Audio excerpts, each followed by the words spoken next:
Close your eyes for a moment and imagine standing on a vast, sun-baked plain over 5,000 years ago. There are no skyscrapers on the horizon.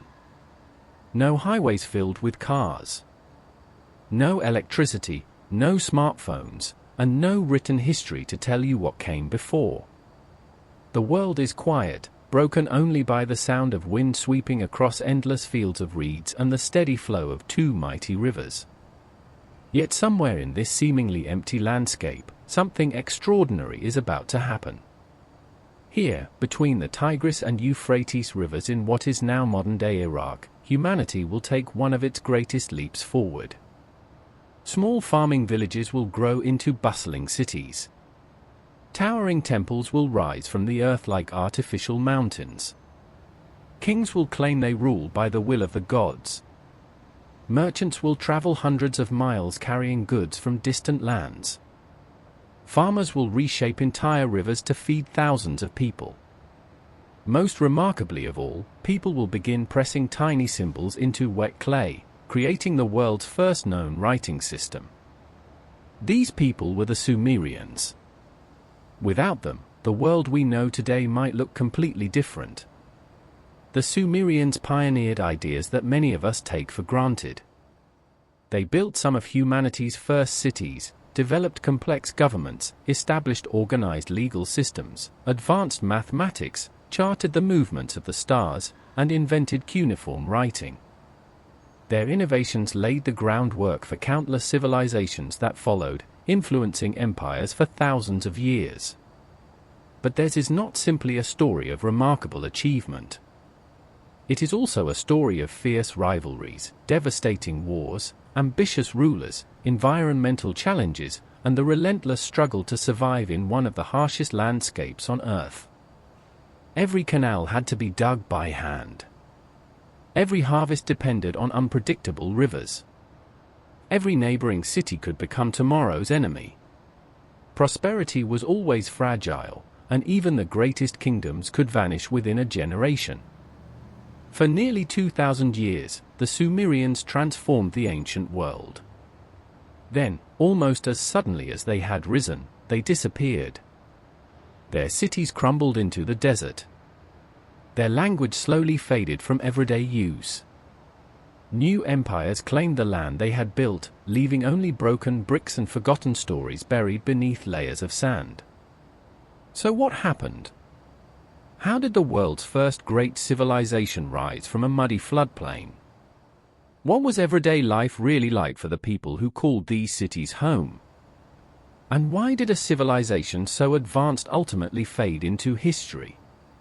Tonight, we'll journey back to the very beginning of civilization itself. We'll walk the crowded streets of Uruk, climb the towering ziggurats that dominated the skyline, meet legendary kings whose stories inspired myths for millennia, and witness the triumphs and tragedies that shaped the ancient world. As always, settle into a comfortable seat, dim the lights, and let the worries of today drift away as we travel thousands of years into the past. But before we begin our journey to the cradle of civilization, take a moment to like the video if you enjoy relaxing history documentaries, and subscribe if you'd like to join us for more fascinating journeys through the ancient world. It truly helps the channel grow and allows us to keep bringing history to life. Now, with the rivers beginning to rise and the first rays of sunlight stretching across the fertile plains of Mesopotamia, let's travel back more than 5,000 years to discover how the Sumerians built the very first civilization, and why even the greatest civilizations are never guaranteed to last. Before there were kings, before there were towering temples, before the first words were ever written onto clay tablets, there was simply the land.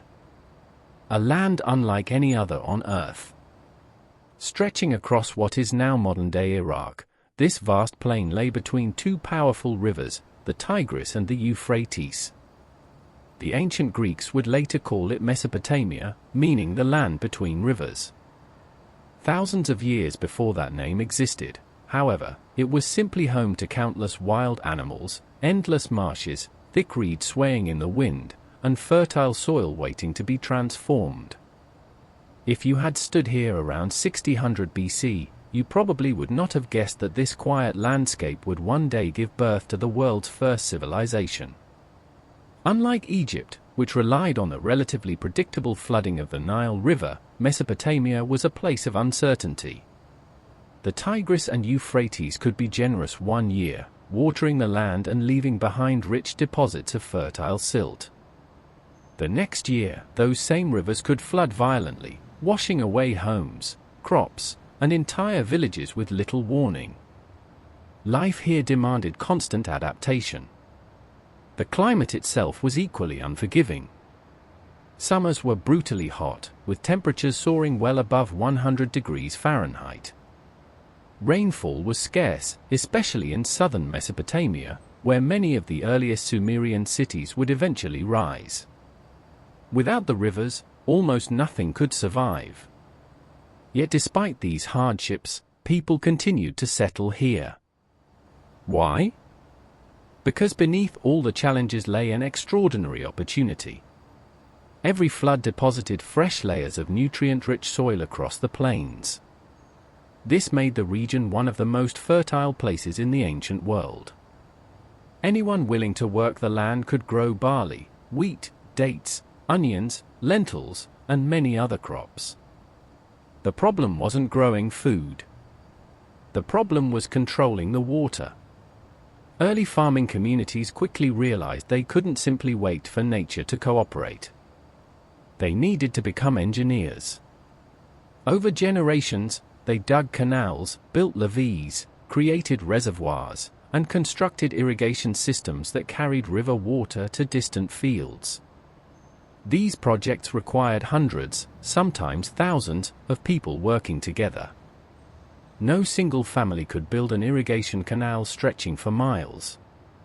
It required cooperation. That cooperation slowly changed everything. As villages worked together to manage water, they also developed leaders who organized labor, settled disputes, and decided how resources should be shared. Small farming communities became larger and more organized. Many historians believe this was one of humanity's greatest turning points. Instead of constantly moving in search of food, people could remain in one place. Permanent homes became common. Families grew larger. Children learned the skills of their parents instead of constantly adapting to new environments. For perhaps the first time in history, people could plan not just for tomorrow, but for years into the future. As food supplies became more reliable, something remarkable happened. Not everyone needed to farm anymore. Some people specialized in making pottery. Others became skilled carpenters. Some learned to weave beautiful textiles. Others crafted jewelry from shells and precious stones brought from distant lands. Specialization transformed society. Instead of everyone doing everything, individuals became experts in particular trades. This allowed communities to produce better tools, stronger buildings, and more beautiful works of art than ever before. Trade soon followed. Southern Mesopotamia lacked many important natural resources. There were very few forests, almost no large stone quarries, and little metal. To build prosperous communities, the people had to look beyond their homeland. Merchants began traveling hundreds of miles to obtain timber from Lebanon, copper from Oman, precious stones from Afghanistan, and other valuable materials from neighboring regions. These journeys were dangerous. Travelers crossed scorching deserts, climbed rugged mountains, and navigated unfamiliar rivers. Bandits, disease, and unpredictable weather made every expedition risky. Yet the rewards were worth it. Trade connected distant cultures long before large empires existed. Goods, ideas, technologies, and even religious beliefs traveled alongside merchants. Little by little, the world became more connected. Meanwhile, the villages themselves continued growing. At first, most homes were simple structures built from mud bricks. Stone was rare. Wood was scarce. But mud?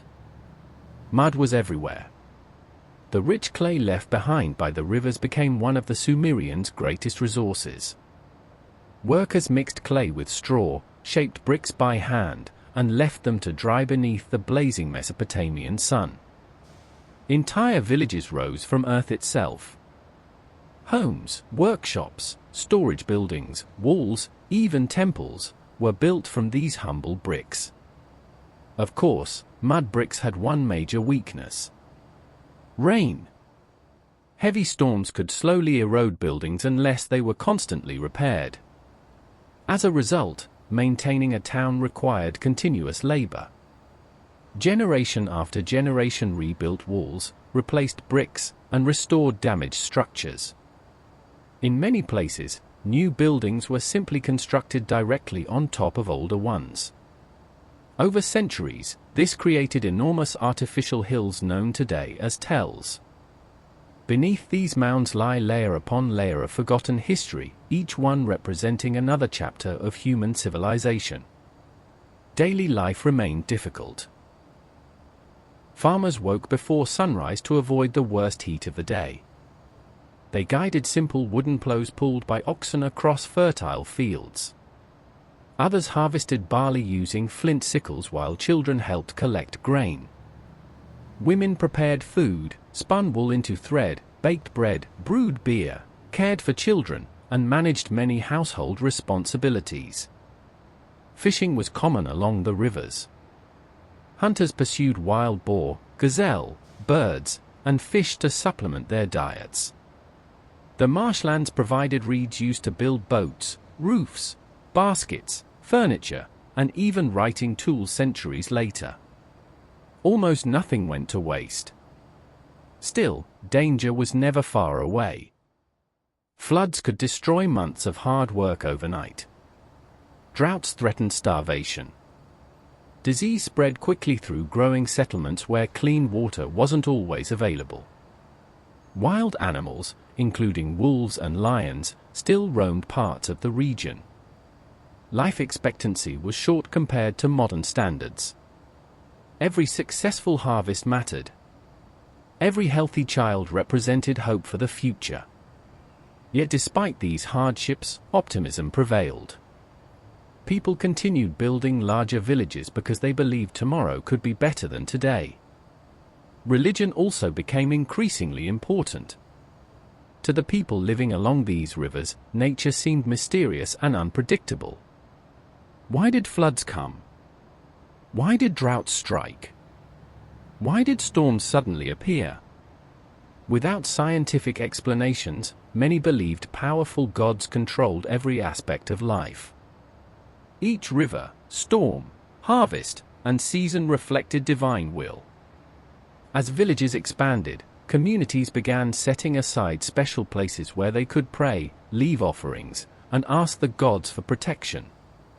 These early temples were modest compared to what would come later, but they marked the beginning of organized religion in southern Mesopotamia.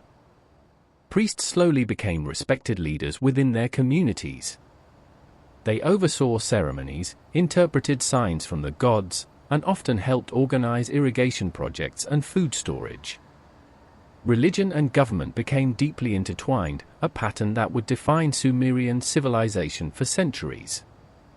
By around 400 BC, the changes happening across southern Mesopotamia were accelerating.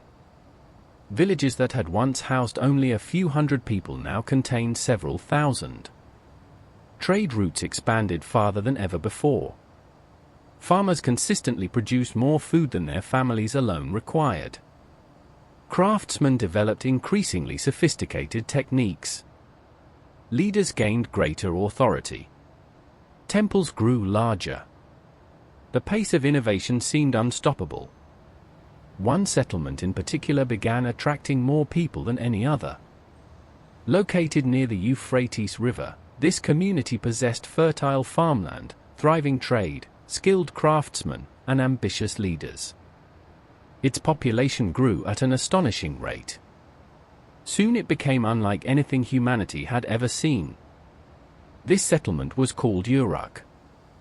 Within a few centuries, Uruk would become the world's first true city, a place of towering temples, bustling markets, organized government, specialized labor, monumental architecture, and tens of thousands of inhabitants.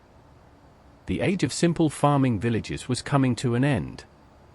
Humanity was about to take another giant leap forward.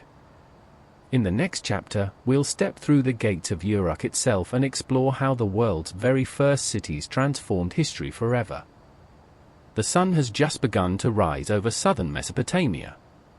A warm orange glow spreads across the flat horizon as the first rays of light strike the towering mud brick wall surrounding a place unlike anything the world has ever seen. Farmers are already leading donkeys toward the city gates, merchants carefully unload baskets filled with grain and woven cloth, fishermen paddle reed boats along the canals, and somewhere in the distance, a temple priest offers the morning's first prayer to the gods. The city is already awake. Thousands of people move through its streets, each beginning another day in one of humanity's greatest experiments. This is Uruk. By around 3200 BC, Uruk had grown into what many historians consider the world's first true city. While earlier villages certainly existed, nothing approached the size, complexity, or influence of this remarkable place. At its height, Uruk may have been home to as many as 40,000 to 50,000 people, with tens of thousands more living in nearby farming communities that depended upon the city. For people who had spent thousands of years living in small villages of only a few hundred residents, Uruk must have felt unimaginably large. Imagine arriving here for the first time after several days of walking across the Mesopotamian countryside. Long before reaching the city, you would notice its enormous walls rising from the plains. Built from millions of mud bricks, they surrounded a sprawling urban center filled with homes, workshops, marketplaces, temples, and government buildings. Inside those walls, the air buzzed with constant activity. Artisans hammered copper into tools and weapons. Potters shaped clay into jars for storing grain and beer. Bakers filled the streets with the comforting smell of fresh bread.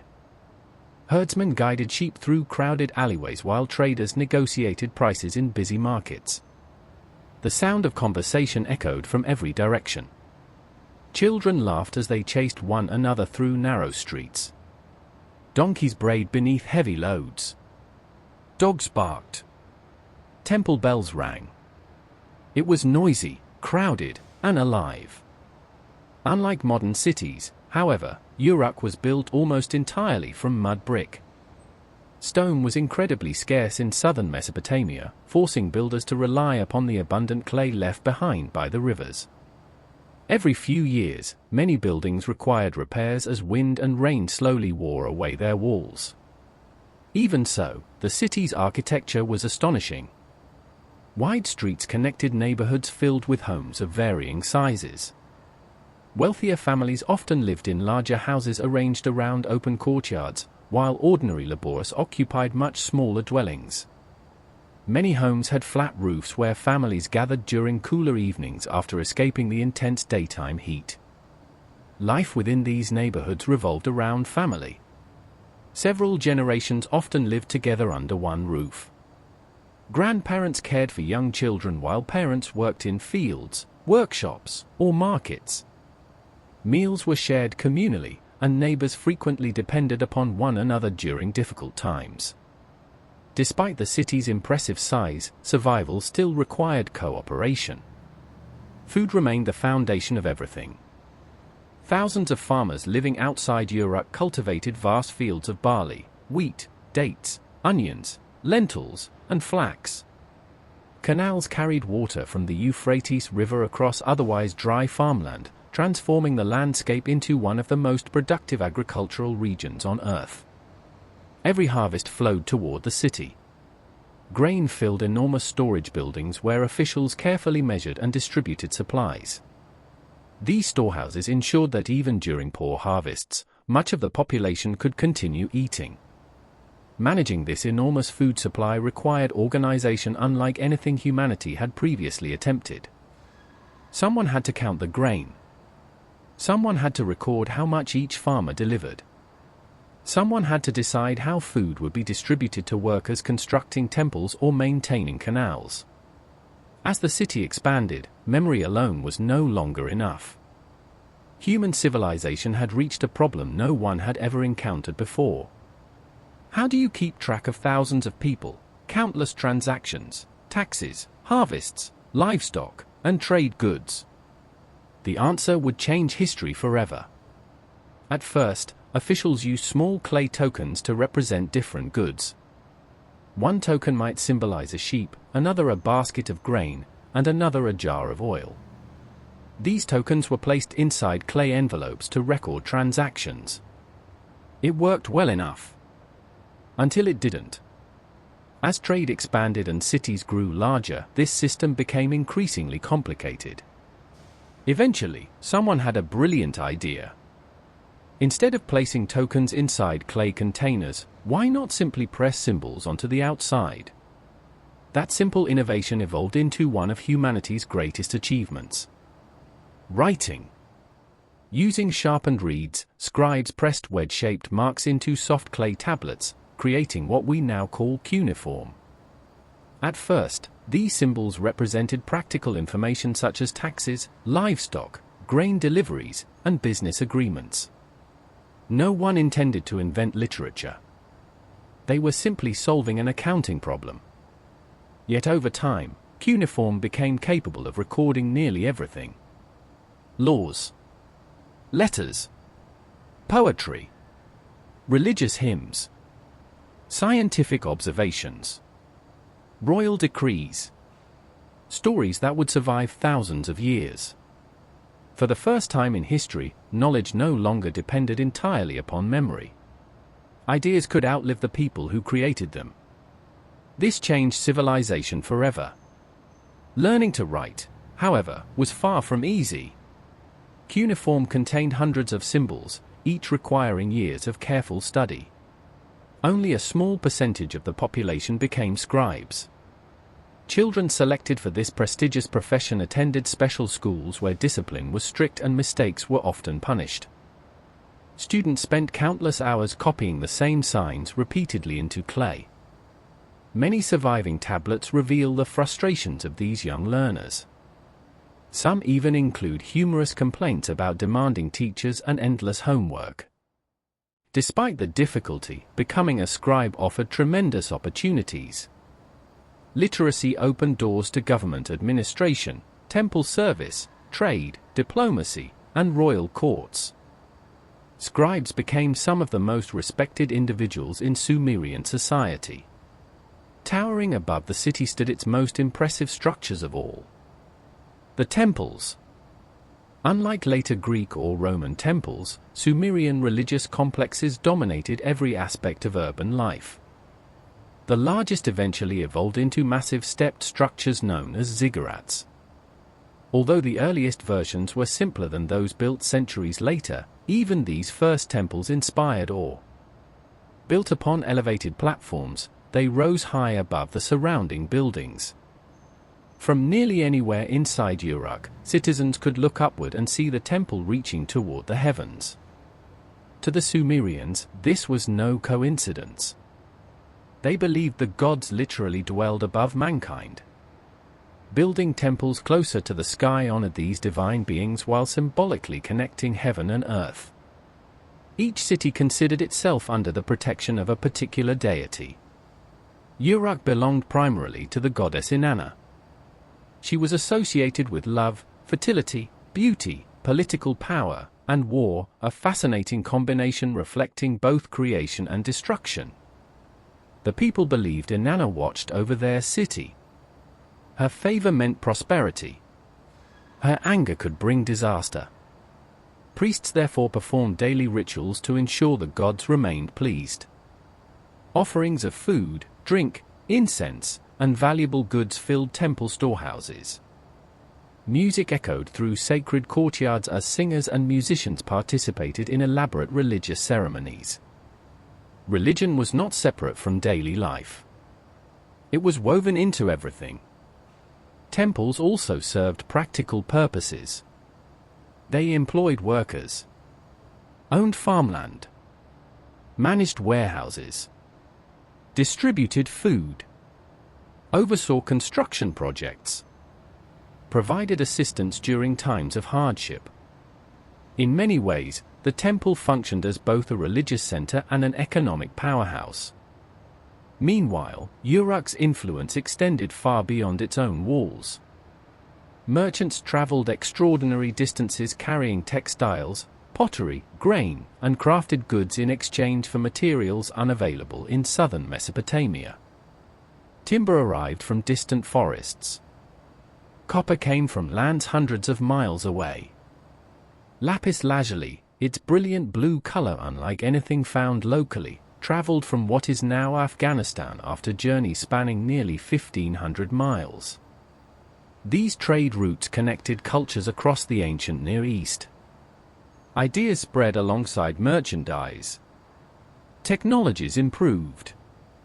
Artistic styles blended. Civilization itself became increasingly interconnected. Uruk's success inspired neighboring communities to imitate its achievements. Across southern Mesopotamia, villages rapidly transformed into cities. Ur, Lagash, Eridu, Nippur, Kish. Each developed its own temples, rulers, traditions, and patron gods. Together, they formed the civilization we now call Sumer. Yet there was one important difference from later kingdoms. There was no united nation. Each city stood alone. Each governed itself. Each competed for farmland, water, trade routes, and influence. At times they cooperated. More often, they rivaled one another. The seeds of future conflict had already been planted. Still, during these early centuries, optimism outweighed fear. Humanity had accomplished something unprecedented. Cities had become centers of innovation where thousands of people lived, worked, worshipped, traded, and dreamed together. The world's first urban civilization had arrived. The inventions born within these walls would influence every civilization that followed. But cities needed leaders. Someone had to maintain canals, command soldiers, settle disputes, organize construction, and represent both the people and the gods. As Uruk and the other Sumerian cities continued to grow, new figures would emerge: powerful kings, influential priests, skilled officials, and ambitious rulers whose decisions would shape the fate of civilization itself. In the next chapter, we'll step inside the courts of those rulers and discover what everyday life was truly like for the people who built, governed, and worshipped in the world's first civilization. As the morning sun climbed above the towering temples of Sumer, the city slowly came to life. Smoke drifted from thousands of mud brick homes as families prepared breakfast. Bakers pulled fresh barley bread from clay ovens. Farmers gathered their tools before making the long walk to nearby fields. Merchants arranged colorful goods outside their shops, hoping today's customers would bring a profitable day. Children chased one another through the narrow streets before being called back by watchful parents. From a distance, life seemed almost peaceful. But beneath the daily routines of the world's first cities was a society built upon strict order, deeply held religious beliefs, and the constant struggle to survive. Unlike many modern countries, there was no single nation called Sumer. Instead, each city-state functioned almost like its own independent kingdom. Ur ruled itself. Uruk ruled itself. Lagash ruled itself. Eridu ruled itself. Every city had its own government, its own patron god, its own army, and its own ambitions. While they shared the same language, many customs, and similar religious beliefs, they often viewed neighboring cities as rivals rather than allies. At the center of each city stood its ruler. Early in Sumerian history, many cities were likely governed primarily by priests. Since religion touched every aspect of life, it made sense that those believed to communicate with the gods would oversee irrigation, harvests, construction projects, and festivals. Over time, however, another figure began rising in importance: the king. The Sumerians called many of their rulers Lugal, meaning great man. Unlike modern presidents or elected officials, kings ruled because they believed the gods had chosen them. To question the king was, in many cases, to question the will of the gods themselves. That belief gave rulers enormous authority. A king's responsibilities stretched far beyond simply sitting on a throne. He commanded the city's soldiers. He organized massive construction projects.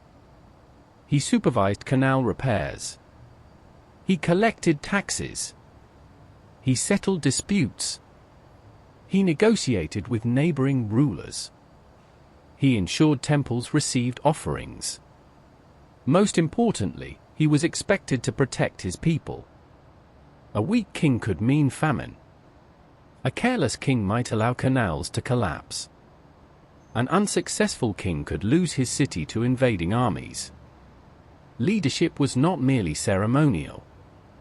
It often meant the difference between prosperity and disaster.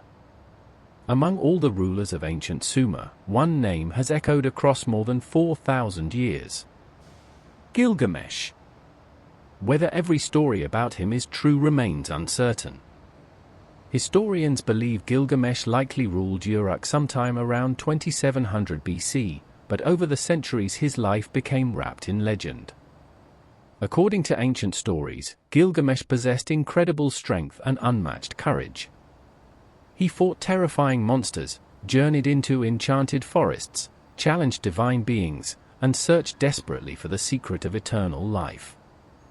His adventures were eventually recorded in what many scholars consider the world's oldest surviving epic poem, the Epic of Gilgamesh. Although much of the story belongs to mythology, it reveals something deeply human. Even one of history's greatest kings feared death. Despite all his victories, wealth, and power, Gilgamesh ultimately discovered that no person could escape mortality. It is a message that still resonates thousands of years later. Of course, kings represented only a tiny fraction of Sumerian society. Most people lived very ordinary lives. Society itself was organized into several social classes. At the top stood the king and his family. Below them came priests, high-ranking officials, military commanders, wealthy merchants, and successful landowners. These individuals often lived in larger homes, owned valuable goods, and enjoyed greater comfort than the average citizen. Next came skilled craftsmen. Blacksmiths shaped copper into tools and weapons. Potters produced thousands of jars, bowls, and storage containers. Weavers transformed wool into clothing. Carpenters built furniture, wagons, doors, and boats. Jewelry makers created beautiful ornaments using imported gold, silver, and precious stones. Their work was highly respected. Without skilled craftsmen, cities simply could not function. Beneath them stood the largest group of all: farmers. The prosperity of every Sumerian city depended upon their labor. Before sunrise each morning, farmers walked toward irrigated fields carrying wooden tools that would seem remarkably simple today. Oxen pulled plows through fertile soil. Seeds were scattered by hand. Canals required constant maintenance. Harvests demanded weeks of exhausting labor beneath the relentless Mesopotamian sun. Every successful crop fed thousands. When harvests failed, entire cities suffered. Although farming was difficult, it formed the backbone of civilization itself. Some people also worked as fishermen. The rivers and marshes teemed with fish, providing an important source of food. Others raised sheep and goats, supplying wool, milk, meat, and leather. Even children contributed. From a young age, boys often learned farming, fishing, or their father's trade. Girls commonly learned weaving, cooking, food preparation, and household management from their mothers. Education depended greatly upon social class. Most children never learned to read or write. Those fortunate enough to become scribes attended special schools known today as idubas, or tablet houses. Life there was demanding. Students copied cuneiform signs for hours each day. Teachers expected perfection. Ancient clay tablets reveal that students sometimes complained about strict instructors and long lessons, proof that homework has frustrated children for thousands of years. Graduating from scribal school opened remarkable opportunities.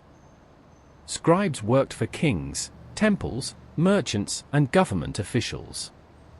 Because literacy remained rare, their skills carried tremendous value. Religion remained the invisible thread connecting every aspect of Sumerian life. The Sumerians believed countless gods controlled the universe and ruled the heavens. Enlil governed the wind and storms. Enki oversaw wisdom, fresh water, and creation. Inanna represented both love and war.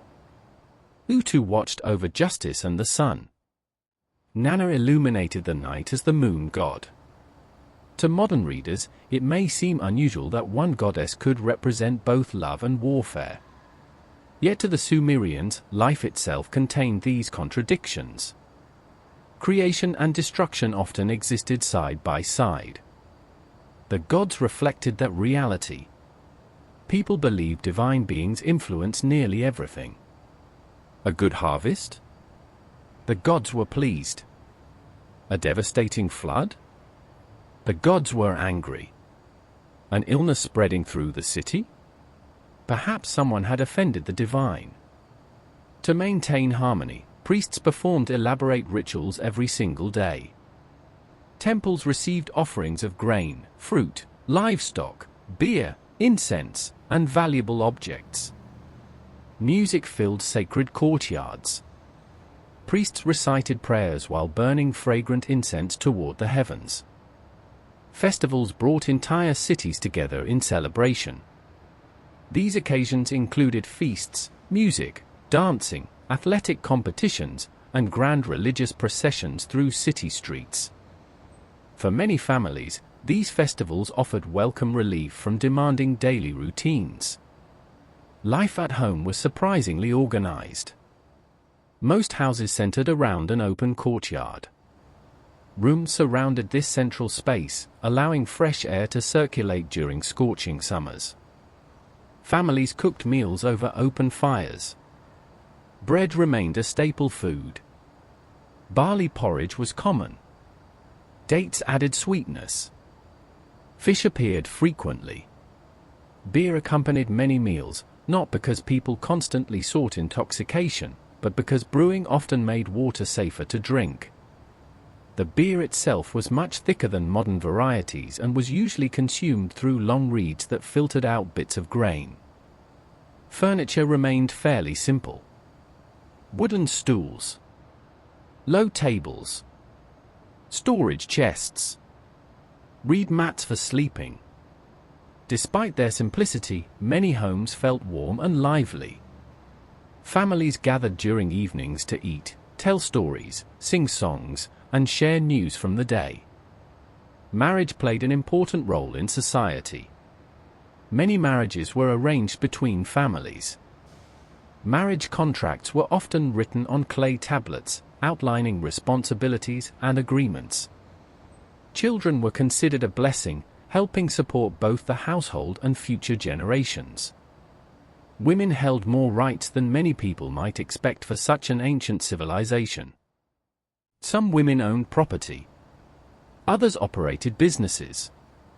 Many worked as priestesses, merchants, brewers, or textile producers. While society remained largely male-dominated, Sumerian women often possessed legal protections that would disappear in later civilizations. Justice also formed an important part of daily life. Long before the famous Code of Hammurabi, Sumerian rulers established written laws governing property, trade, marriage, debts, and crime. Judges heard disputes between neighbors. Witnesses gave testimony. Contracts were carefully recorded by scribes. Although punishments could be severe, the existence of written law represented another remarkable step in human civilization. It demonstrated that cities could be governed by established rules rather than personal revenge alone. Yet even with organized governments, skilled craftsmen, productive farms, and thriving trade, danger always lingered. Population growth placed increasing pressure on farmland. Canals required constant maintenance. Neighboring cities competed over precious water supplies. Successful harvests became matters not only of survival, but of power. The prosperity that allowed Sumerian civilization to flourish also created new reasons for conflict. Soon, ambitious rulers would seek more land, more resources, more influence. The peaceful cooperation that had built the first cities would gradually give way to rivalries, alliances, betrayals, and war. The age of independent city-states was entering its most dangerous chapter. In the next chapter, we'll witness how competition between Sumer's great cities erupted into nearly constant warfare, and how those conflicts would ultimately reshape the history of the ancient world forever.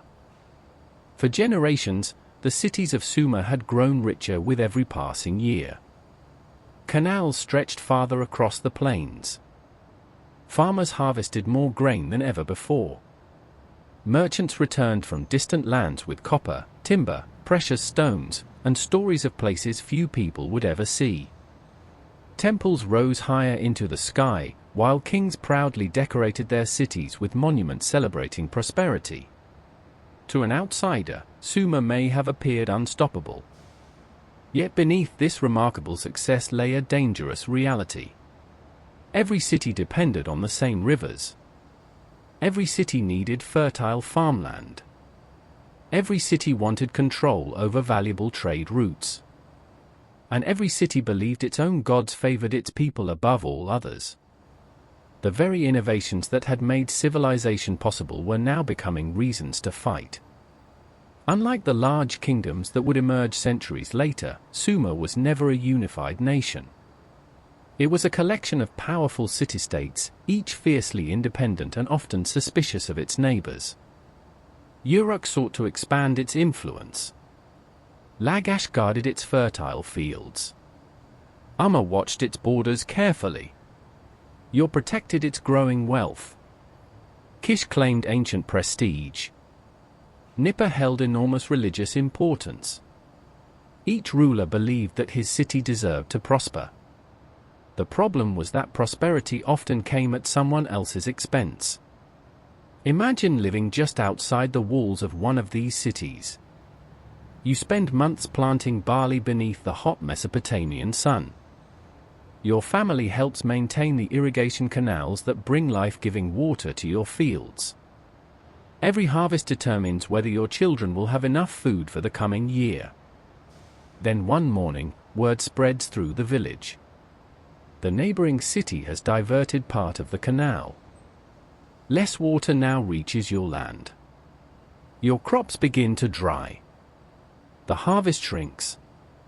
Suddenly, what seemed like a simple disagreement over water becomes a matter of survival. In ancient Sumer, wars often began over exactly these kinds of disputes.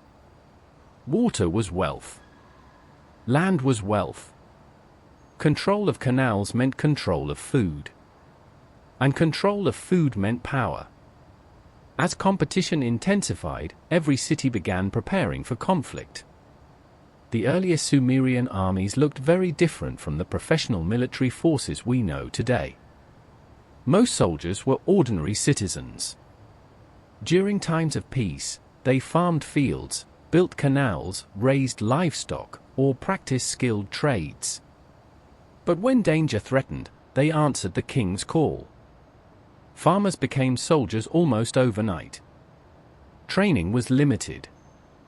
Equipment varied depending on wealth and status. Even so, Sumerian armies were among the first organized fighting forces in human history. Weapons reflected the technology of the time. Most warriors carried long spears tipped with copper or bronze. Spears were inexpensive, effective, and allowed soldiers to fight while standing shoulder to shoulder. Others carried axes with heavy metal heads capable of crushing wooden shields or splitting helmets. Some used daggers during close combat. Archers stood behind the main line, launching arrows toward advancing enemies. Large rectangular shields, often made from wood covered with leather, protected soldiers from incoming attacks. Bronze helmets provided additional protection for wealthier warriors, while many common soldiers fought wearing little more than thick wool clothing. Battles were terrifying. There were no engines, no firearms, and no explosions. Victory depended almost entirely upon discipline, courage, and endurance.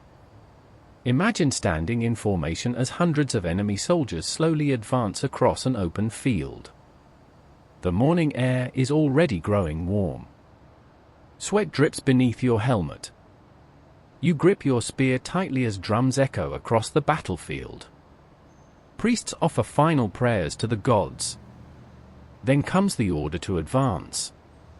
Two walls of men collide. Spears thrust forward. Shields slam together. Axes swing. The sounds of shouting, metal striking wood, and frightened animals fill the air. Victory often belonged to whichever army maintained its formation the longest. Once one side broke ranks, panic spread quickly. Defeated soldiers fled across open fields while victorious armies pursued them. For ordinary people, these wars brought enormous suffering. Fields were burned. Villages were looted. Canals were damaged. Livestock disappeared. Trade slowed. Even families far from the battlefield felt the consequences. Perhaps the most famous conflict of early Sumer took place between the neighboring city-states of Lagash and Umma. For years, the two cities argued over a fertile stretch of farmland known as the Giuadina. Both claimed ownership. Both believed the land rightfully belonged to them. Negotiations repeatedly failed. Eventually, words gave way to weapons. One of history's oldest surviving war monuments tells this story. Today, archaeologists call it the Stele of the Vultures. Carved from limestone over 4,500 years ago, it offers an extraordinary glimpse into ancient warfare. The monument shows soldiers marching together in disciplined formations, their spears pointed toward the enemy. King Eonatum of Lagash stands proudly at their head. Elsewhere on the monument, vultures fly overhead carrying away the severed heads of defeated enemies. To modern eyes, the imagery appears shocking. But to the Sumerians, it demonstrated divine justice. Victory proved that the gods favored the winning side. The defeated had clearly lost divine support. Whether that belief comforted grieving families is impossible to know. Kings celebrated military victories with elaborate ceremonies. Captured weapons were dedicated inside temples. Prisoners sometimes became laborious working on canals or construction projects. Scribes carefully recorded triumphs onto clay tablets for future generations to remember. Every ruler wanted history to portray him as chosen by the gods. Yet war rarely solved problems permanently. One victory often planted the seeds for another conflict. Neighboring rulers sought revenge. Borders shifted repeatedly. Alliances changed. A city defeated one decade might dominate the next. This constant instability forced cities to strengthen their defenses. Massive mud brick walls surrounded urban centers. Watchtowers overlooked the surrounding countryside. City gates became heavily guarded. Within these walls, citizens hoped to remain safe whenever enemy armies appeared on the horizon. Still, walls alone could not guarantee security. Leadership mattered enormously. Successful kings earned loyalty through military victories and wise decisions. Weak rulers often faced rebellion from within or invasion from outside. Every military campaign carried tremendous risk. Lose too many soldiers, and there would be fewer farmers to harvest crops. Damage too many canals, and next year's harvest might fail. Spend too many resources on weapons, and temples or public buildings would suffer. War consumed wealth as quickly as it created glory. Meanwhile, another military innovation began changing battlefields. The wheel. Although the wheel had already been invented for transportation and pottery, Sumerian armies eventually adapted wheeled vehicles for warfare. These early battle wagons were not the fast chariots popularized centuries later in Egypt and the Near East. Instead, they were heavy four-wheeled carts pulled by donkeys or onagers, carrying soldiers armed with spears and javelins. They were difficult to maneuver but could intimidate enemy formations while transporting elite warriors across battlefields. Military technology continued evolving alongside civilization itself. Yet no weapon proved more dangerous than ambition. As generations passed, powerful kings increasingly dreamed of ruling not merely one city, but all of Sumer. The idea of uniting the competing city-states under a single ruler seemed almost impossible. Centuries of rivalry had created deep divisions. Every city cherished its independence. Every king desired supremacy. No Sumerian ruler seemed capable of overcoming them all. Ironically, the person who finally achieved that dream would not come from one of Sumer's great cities at all. He came from the north. His name was Sargon. Before his rise, however, the endless wars between the city-states had already weakened Sumer. Resources had been drained. Armies had suffered heavy losses. Trust between neighboring cities had nearly vanished. Instead of standing together against outside threats, they remained consumed by their own rivalries. It was the perfect opportunity for an ambitious conqueror. Sometimes, civilizations are not destroyed by a single catastrophe. Sometimes they slowly exhaust themselves. The Sumerians had built the world's first cities. They had invented writing. They had transformed agriculture, government, religion, and trade. Yet they struggled with one challenge that has echoed throughout history. How do independent powers cooperate without turning against one another? For centuries, they never found a lasting answer. And soon, a brilliant military commander from beyond Sumer's traditional heartland would exploit those divisions, forever changing the course of Mesopotamian history. In the next chapter, we'll follow the extraordinary rise of Sargon of Akkad, the man who built history's first true empire and brought the proud cities of Sumer under a single crown. The great cities of Sumer had stood for centuries. Their temples reached toward the heavens. Their canals carried life across the dry plains. Their scribes filled thousands of clay tablets with contracts, prayers, poems, and records of daily life. Their kings proudly claimed the favor of the gods, believing their cities would endure forever. Yet beneath this impressive civilization, the cracks had begun to show. Years of warfare between rival city-states had drained resources and weakened alliances. Every victory was followed by another conflict. Every generation inherited new grudges. While the rulers of Uruk, Lagash, Kish, and Umma competed for power, a new force was quietly rising to the north.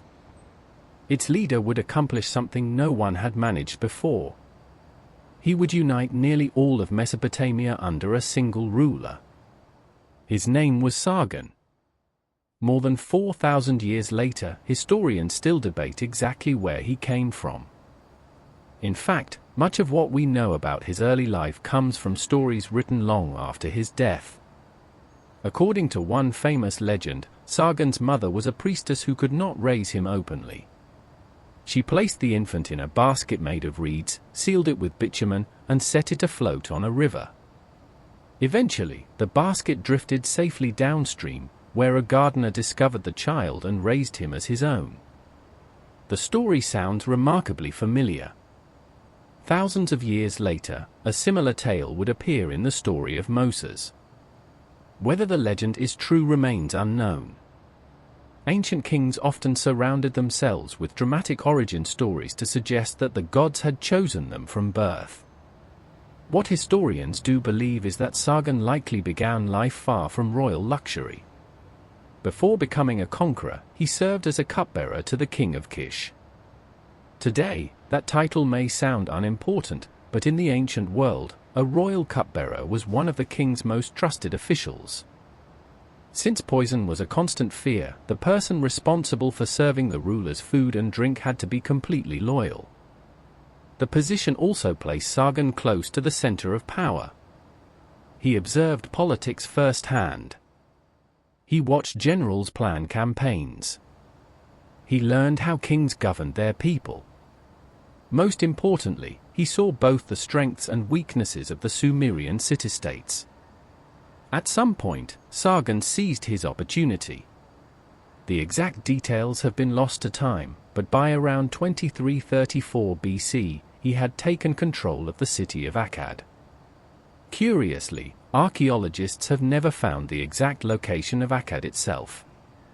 Despite decades of searching, the capital of one of history's greatest empires remains one of archaeology's greatest mysteries. From Akkad, Sargon began an extraordinary campaign of conquest.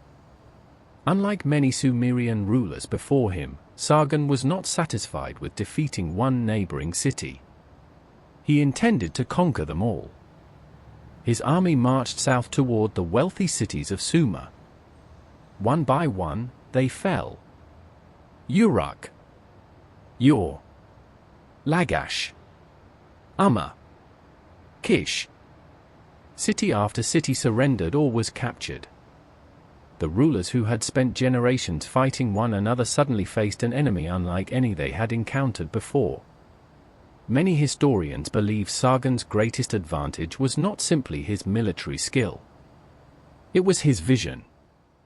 Instead of allowing conquered cities to regain independence, he incorporated them into a much larger political system.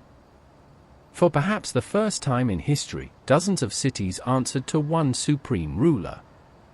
An empire had been born. To govern such an enormous territory required entirely new ideas. Messages had to travel hundreds of miles. Taxes had to be collected from distant regions. Local governors had to remain loyal. Roads and trade routes needed protection. Rebellions had to be crushed quickly before they spread. Sargon understood that military conquest alone could not hold an empire together. Administration mattered just as much. Rather than destroying Sumerian civilization, Sargon wisely chose to preserve much of it. The Sumerians already possessed experienced scribes, organized governments, thriving temples, and efficient systems of taxation. Why replace something that already worked? Instead, Sargon adapted these institutions to serve his empire. Sumerian remained an important written language. Cuneiform continued to record official documents. Temples retained much of their influence. Local traditions often survived. The Akkadian rulers recognized the value of Sumerian knowledge. In many ways, the conquerors became students of the civilization they had conquered. This blending of cultures helped create a stronger empire. While Akkadian became the spoken language of many officials, Sumerian remained the language of scholarship and religion for centuries. It was similar to how Latin continued to be used in Europe long after the fall of the Roman Empire. The achievements of the Sumerians proved too valuable to abandon. Sargon's military campaigns did not stop in southern Mesopotamia. His armies marched west toward the Mediterranean Sea.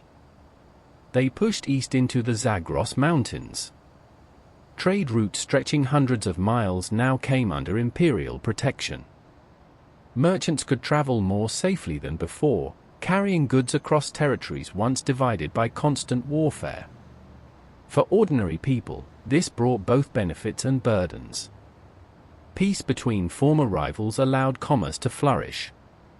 Markets expanded. Craftsmen found new customers. Farmers gained access to larger trading networks. At the same time, Imperial rule demanded taxes. Young men served in military campaigns far from home. Local leaders answered to distant authorities rather than their own kings. Life changed dramatically. Perhaps nowhere was Sargon's influence felt more deeply than within the royal family itself. His daughter, Enheduanna, became one of the most remarkable figures of the ancient world. Appointed as the high priestess of the moon god Nanna in the city of Ur, she held immense religious authority. But Enheduanna achieved something even more extraordinary. She became the earliest known author in history whose name we know. Earlier writings certainly existed, but their creators remain anonymous. Enheduanna signed her works. Her hymns and prayers praised the gods while expressing deeply personal thoughts and emotions. More than 4,000 years later, scholars can still read words written by a woman whose voice has survived from the dawn of civilization. It is a remarkable reminder that history is not only shaped by kings and battles. It is also shaped by writers, by poets, by thinkers, by people whose ideas outlive their lifetimes. Meanwhile, Sargon's reputation continued growing. Later generations remembered him almost as a legendary figure. Stories claimed he had conquered lands from the Lower Sea, likely the Persian Gulf, to the Upper Sea, believed to be the Mediterranean. Whether every claim was true mattered less than what those stories represented. To future rulers, Sargon became the model of a successful emperor. Many later kings openly compared themselves to him. Some even attempted to imitate his campaigns. Yet no empire remained strong forever. As Sargon aged, unrest began spreading across his vast territories. Several cities rebelled against imperial rule. According to later inscriptions, Sargon personally led armies to suppress these uprisings. He succeeded. For the moment. After his death, his sons inherited the empire. They faced many of the same challenges. Maintaining control over such enormous lands required constant military strength. Rebellions erupted repeatedly. Neighboring peoples tested imperial borders. The empire survived, but only through continuous effort. Eventually, Sargon's grandson, Naram-Sin, inherited the throne. He proved every bit as ambitious as his grandfather. Naram-Sin expanded the empire even farther and celebrated spectacular military victories. He also made a decision that shocked many people. Instead of claiming merely to rule by the favor of the gods, he declared himself a god. His portraits show him wearing the horned crown traditionally reserved for divine beings. It was an extraordinary display of confidence, and perhaps arrogance. For a time, his empire appeared stronger than ever. But beneath the surface, familiar problems returned. The empire had become enormous. Communication remained slow. Rebellions never completely disappeared. Climate conditions may have begun changing. Trade routes faced increasing disruptions. And beyond Mesopotamia's borders, new enemies watched carefully. The Gushans, mountain tribes from the Zagros region, began raiding imperial territories. Combined with internal instability, these invasions gradually weakened Akkadian power. Within a few generations, the world's first empire collapsed. Cities that had answered to Akkad once again found themselves largely independent. At first glance, it might seem as though Sargon's accomplishments had vanished. But appearances can be deceiving. His empire demonstrated something humanity had never witnessed before. It proved that dozens of different cities and peoples could be governed under one centralized authority. Future empires, from Babylon and Assyria to Persia and beyond, would build upon that example. Just as importantly, Sumerian culture had survived. Their writing endured. Their religion endured. Their mathematics endured. Their traditions endured. Even after losing political independence, the Sumerians continued shaping the civilizations that followed. Sometimes the greatest legacy of a civilization is not its armies or its borders. It is its ideas. As the Akkadian Empire faded into history, many believed the age of Sumer had ended forever. They were wrong. The cities along the Tigris and Euphrates were not finished yet.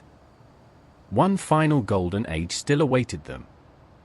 In the next chapter, we'll witness the remarkable revival of Sumer under the third dynasty of Ur, a final renaissance that would briefly restore the glory of the world's first civilization before its ultimate and irreversible decline. For many civilizations, the fall of an empire marks the end of the story. The monuments slowly crumble. The cities empty. The language disappears. New rulers erase the memory of those who came before. But the Sumerians were different. Even after the mighty Akkadian Empire collapsed, the people of southern Mesopotamia did not simply vanish. The canals still carried water across the fields.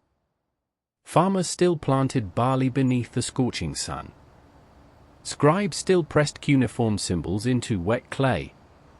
Priests still climbed temple stairways each morning to offer prayers to the ancient gods. The empire had fallen. The civilization had not. Yet life was far from peaceful. With the Akkadian kings gone, Mesopotamia once again became divided. Powerful cities competed for influence just as they had generations earlier. The Unity Sargon had fought so hard to create dissolved almost overnight. Into this growing chaos came a new people. The Gushans. Little is known about them compared to the Sumerians or Akkadians. They came from the rugged Zagros Mountains to the east, and much of what historians know comes from Sumerian sources that were hardly unbiased. To the Sumerians, the Gushans were portrayed as uncivilized outsiders. Ancient texts describe them as people who knew little of farming, respected few traditions, and brought disorder wherever they went. Some inscriptions even blamed them for famine, ruined canals, and the collapse of prosperous cities. Whether these descriptions were fair is impossible to know. History is often written by those who survive. The Gushans themselves left behind very few written records, making it difficult to hear their side of the story. Still, there is little doubt that the period following the collapse of Akkad was one of instability. Trade slowed. Political authority weakened. Many irrigation systems fell into disrepair. Without careful maintenance, canals gradually filled with silt. Fields that had once produced abundant harvests became less productive. Entire communities struggled as agriculture became increasingly difficult. For people living through this time, it must have felt as though the world itself was falling apart. Imagine walking through a city that had once bustled with merchants from distant lands. Many shops now stand empty. Temple ceremonies continue, but fewer offerings arrive. Government officials argue over dwindling resources. Families wonder whether next year's harvest will be enough. The certainty that earlier generations had enjoyed has disappeared. Yet history often moves in cycles. Periods of decline are sometimes followed by remarkable renewal. Around 2112 BC, a capable ruler named Urnamu emerged from the city of Ur. Unlike many kings before him, Urnamu was not remembered solely for military victories. He became famous for rebuilding.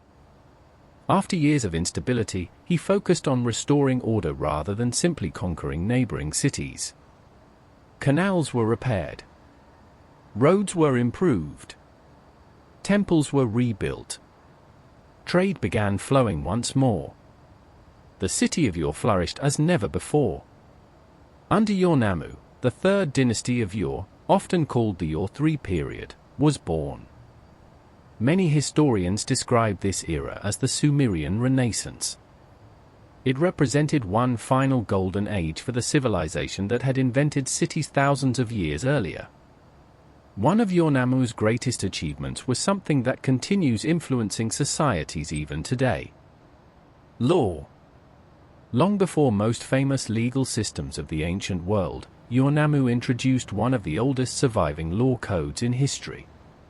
While only fragments remain, they reveal a surprisingly organized legal system.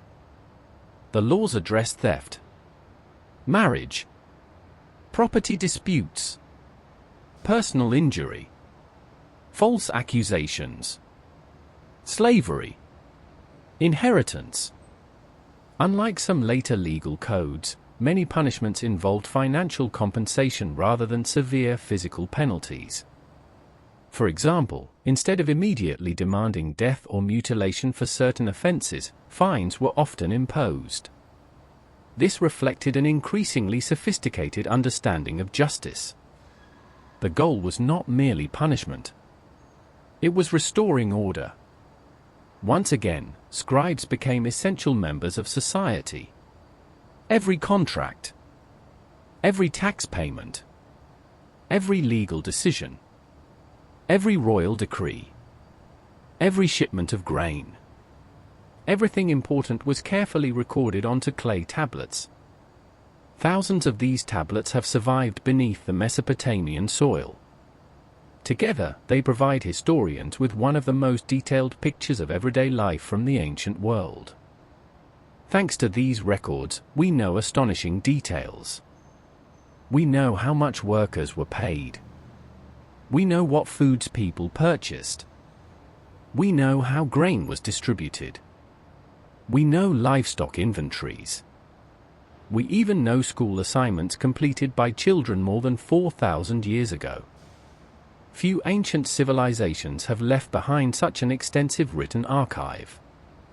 Urnamu also began one of the most ambitious construction projects in Sumerian history: the Great Ziggurat of Ur. Imagine approaching the city from miles away. Long before reaching its walls, one structure dominates the horizon. Layer upon layer of enormous mud brick platforms rise toward the sky.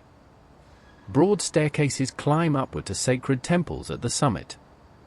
Bright white plaster reflects the blazing Mesopotamian sun. Colorful banners flutter in the wind.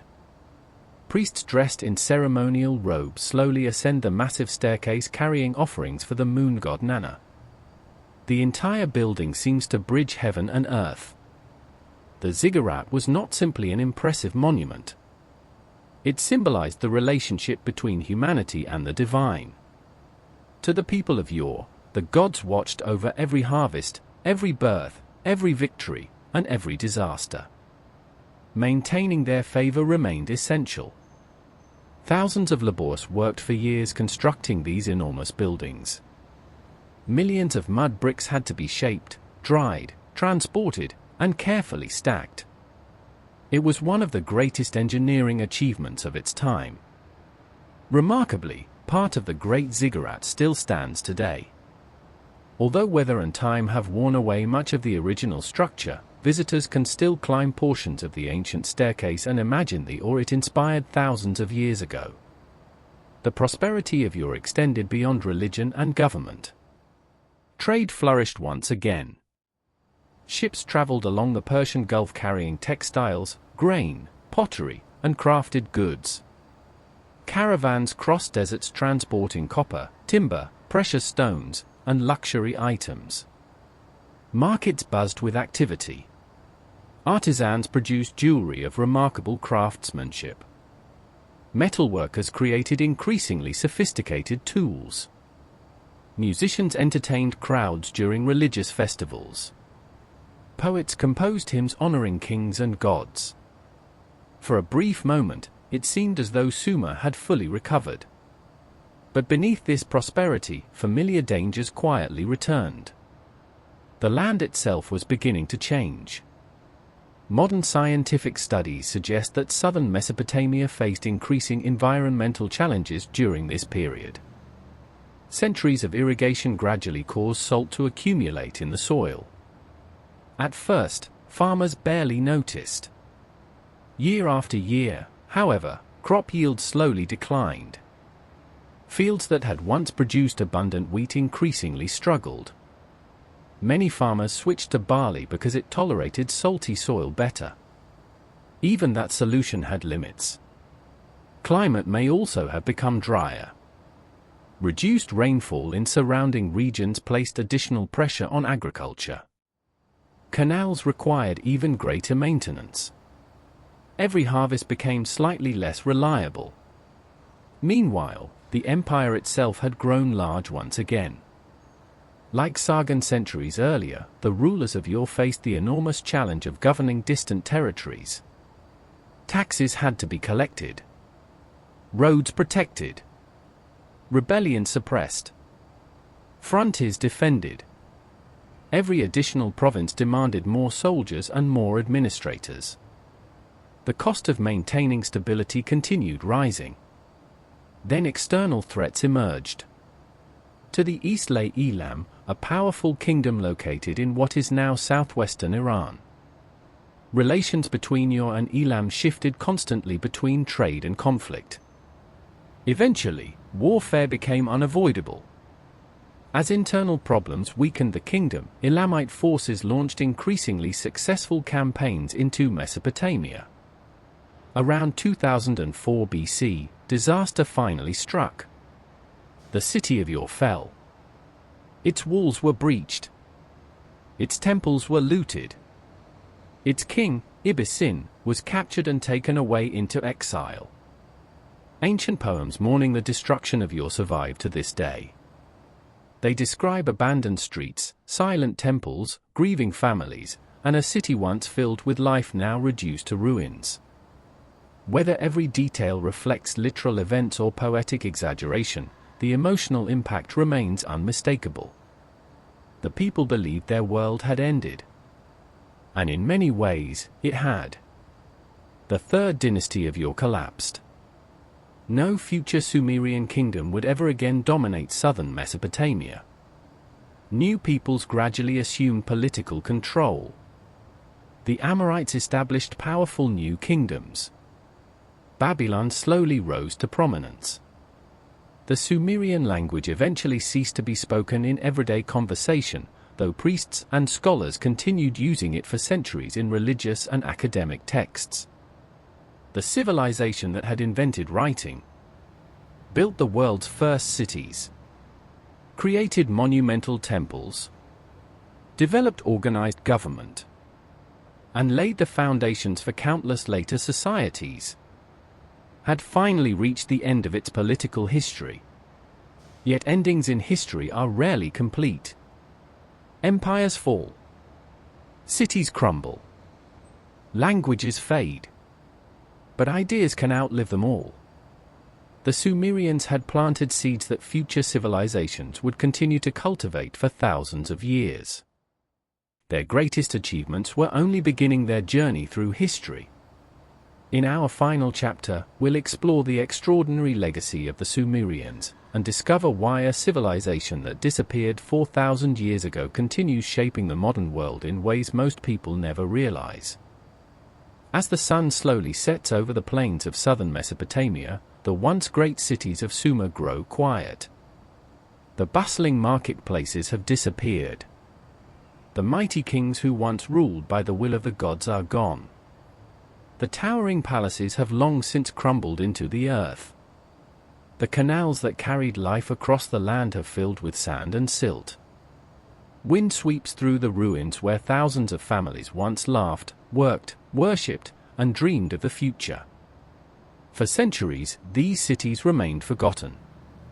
Travelers passed by enormous mounds of dirt without realizing they were standing on top of the world's first civilization.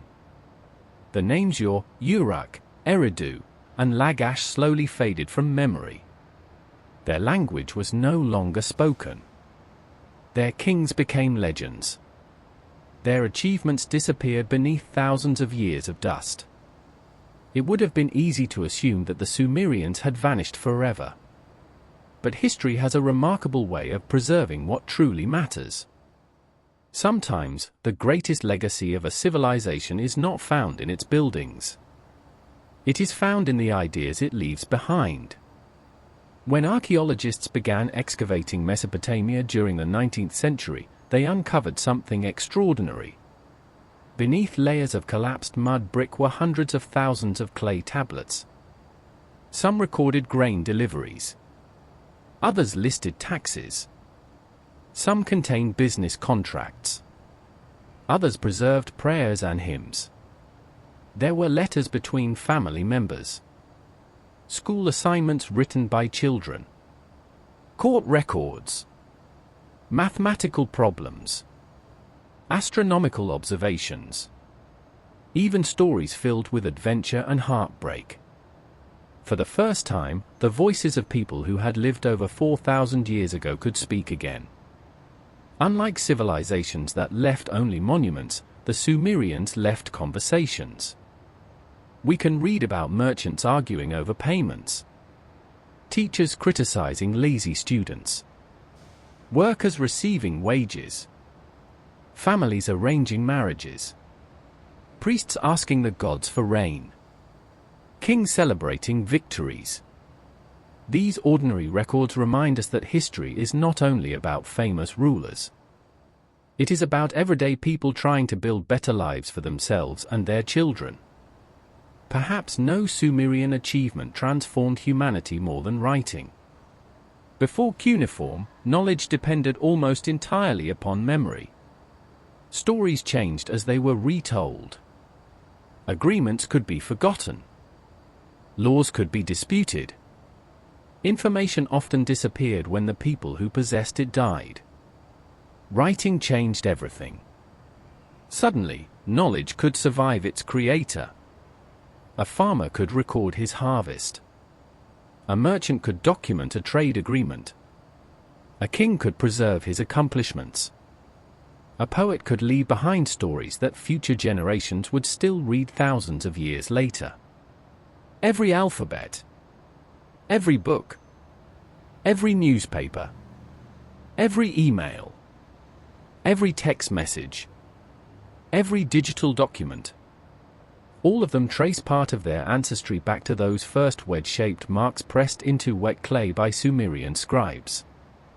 The Sumerians also transformed mathematics. They developed a numbering system based on 60 rather than 10. At first, that may seem unusual. Yet we still use parts of their system every single day. 60 seconds in a minute. 60 minutes in an hour. 360 degrees in a circle. These measurements are direct descendants of ideas developed more than 4,000 years ago. Imagine that. Every time you check the time on your phone or glance at the hands of a clock, you are unknowingly using mathematics pioneered by the Sumerians. Their influence extends even farther. Carefully observing the skies night after night, Sumerian astronomers tracked the movements of the moon, planets, and stars. Their observations laid the foundation for later advances made by Babylonian, Greek, Islamic, and European astronomers. Agriculture also owes much to Sumerian innovation. They demonstrated how large irrigation systems could transform dry landscapes into productive farmland. They organized massive public works projects requiring thousands of workers. They showed that careful planning could feed populations far larger than anyone had previously imagined. Modern cities still depend upon many of the same principles. Water management, infrastructure, public administration, long-term planning. Although our technology has changed dramatically, the underlying challenges remain surprisingly familiar. Government itself evolved because of the Sumerians. As populations grew larger, they developed systems for collecting taxes, organizing labor, enforcing laws, and managing public resources. They proved that thousands of unrelated individuals could cooperate within organized urban societies. That idea spread across the ancient world. The Akkadians adopted many Sumerian institutions. The Babylonians expanded them. The Assyrians refined them. The Persians built upon them.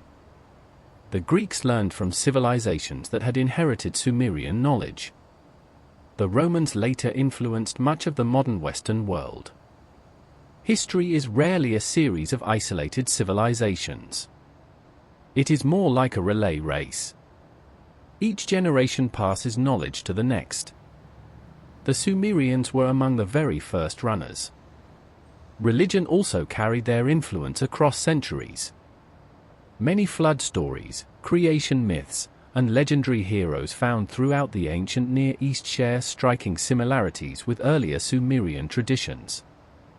The Epic of Gilgamesh, one of humanity's oldest surviving works of literature, explores questions that remain deeply familiar today. Why do good people suffer? Can anyone escape death? What gives life meaning? How should a ruler treat those under his care? These questions continue to inspire readers more than 4,000 years after they were first written. Perhaps that is the greatest proof that humanity has not changed as much as we sometimes imagine. Technology advances. Empires rise and fall. Cities appear and disappear. Yet people continue searching for purpose, friendship, love, security, and hope. The Sumerians asked the same questions we ask today. Of course, they were not perfect. Their society included slavery. Power often belonged to the wealthy. Wars claimed countless lives. Women possessed more rights than in some later civilizations, but equality remained far from complete. Disease spread easily. Life expectancy was short. Many children never reached adulthood.